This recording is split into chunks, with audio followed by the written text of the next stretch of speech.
Iwasan niyo po yung paninira sa ibang tao. Hindi ka naman aangat kung binababa mong ibang tao. Hindi ka naman babango kung ginagawa mong masama ang ibang tao. In the Gospel of St. Matthew, it is written, listen to this, on the day of judgment, people will give account to every careless words they have spoken. Darating ang panahon, pag daw nakaharap natin ng Diyos in the final judgment, lahat ng sinabi mo, nakasulat yan, recorded yan, ibabalik ng Diyos sa'yo yan. Kaya bawas-bawasan natin yung pagdadown natin, yung panlalait natin sa ibang tao, yung paninira mo, babalik at babalik sa'yo yan. May interest pa. Tandaan nyo, ha? When you are silent, you remove the power from your enemies. Pag tahimik ka, babalik sa kanila yung mga masama na sinasabi nila. Pag tahimik ka, wala silang mapag-uusapan. Amen? At pag tahimik ka, sila maingay, lilitaw yung totoong ugali nila, na sila ay mga taong walang modo.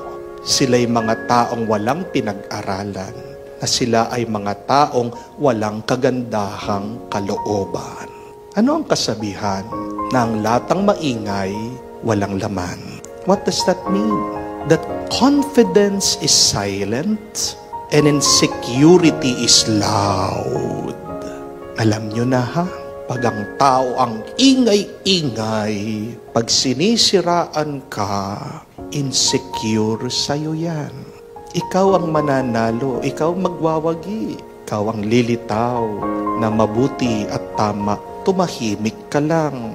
My dear friends, remember this also. Do not waste your words to people who only deserve your silence. Kung binabastos ka, hindi ka nire-respeto, hindi para sa kanila ang inyong mga salita. Do not waste your time with people who do not love you, do not like. Hello guys, samahan mo ako, punta ako ng simbahan guys.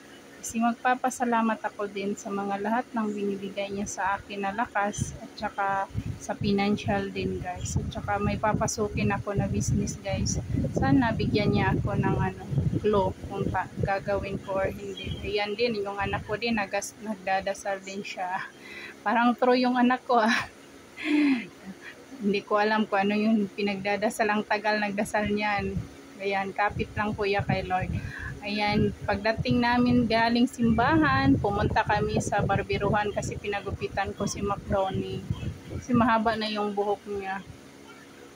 Kasi dati guys, ako nagugupit yan sa kanila. Ngayon ayaw ko na kasi marami akong ginagawa na guys.